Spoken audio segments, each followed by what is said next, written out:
If Mangaplar fans are daring to dream of their first RFL flag and the club's first premiership since 1993, it does come down to one of their key signings.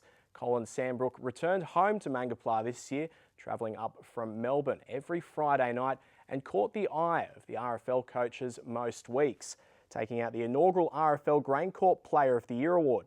Sanbrook held off Collingully's ageless star Brad Aitken by 5 votes, a great performance from Ben Curley in a young Leighton Witten's side that only won 3 games all year.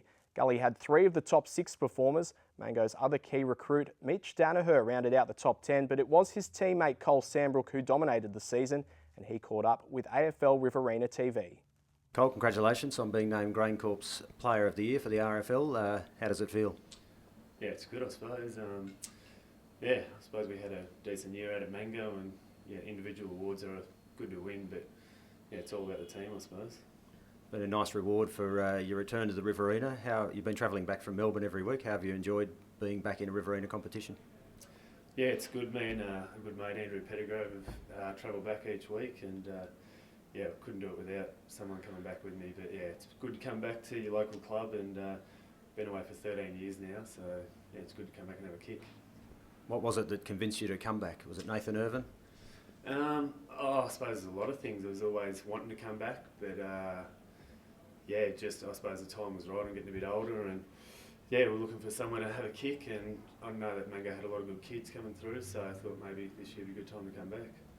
How much have you enjoyed playing with those talented youngsters that are coming through the ranks at Mango?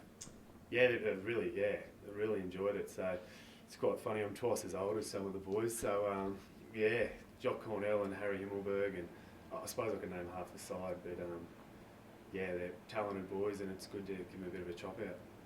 Is footy different for them than it was to you when you were their age, do you think? Is there anything that stands out that seems like a different era? No, I'm not really sure about that, no. Yourself and Mitch Danaher, a lot of people said Mango needed a couple of top-class players to come into the side, and that seems to have been the case this year. Have you enjoyed playing with Mitch, and what's he been like? Yeah, Mitch is good. He's a class above, really. You just watch.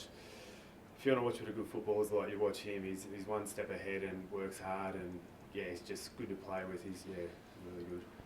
Do you find at this stage of your career it is enjoyable to be able to give something back to be able to teach some of the kids a little bit about footy, and after your experience? Yeah, absolutely. I suppose you don't realise that you are getting on, but you look at the kids around you. They're so young, and then if you can help them in any way that you can, it's always good. What have you made of the standard of the RFL, and had you seen much of it in recent years? No, I haven't seen a lot. I've probably only seen 2 or 3 games since I've been away, but it's good country footy. It's anywhere you go. I've played down the Gippsland League, and your good players are always good, and so it's handy footy.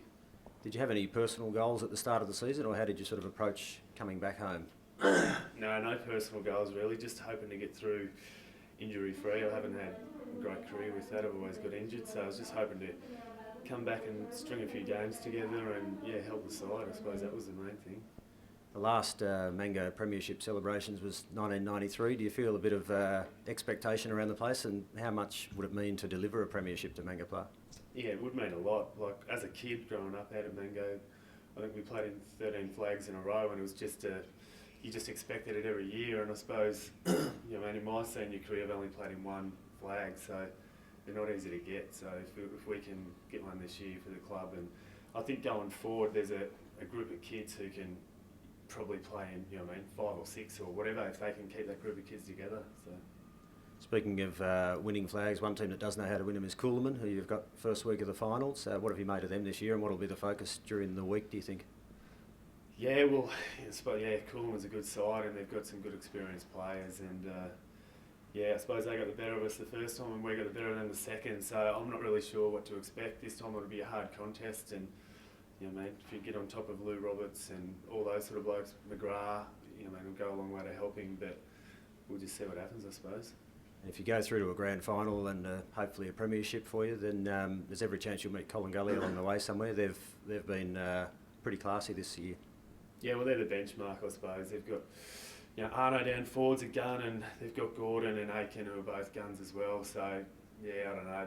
They've got some good kids as well. They just sort of run hard. So I'm assuming, we're hoping we meet them somewhere along the way in finals, and we'll just see what happened there as well, I suppose. Is there anyone you'd like to thank, either coach or teammates or anyone in particular for your first season back and for this award? Probably Paddy's my main man. He travels back to me every week, so I couldn't do it without him. But just everyone, Nathan, Nick have been good, and yeah, I suppose the oldies looking after us when we come back. We'll thank them as well. And any thoughts on next season at this stage, or we just get through this year? We'll get through this year, mate. You need to speak to the wife about that one. She might determine where I play next year. It's a bit hard on them back home every weekend, but yeah, she's been good so far, so we might be able to talk her around. Well, good luck, congratulations, and welcome home again. No worries, thanks, mate.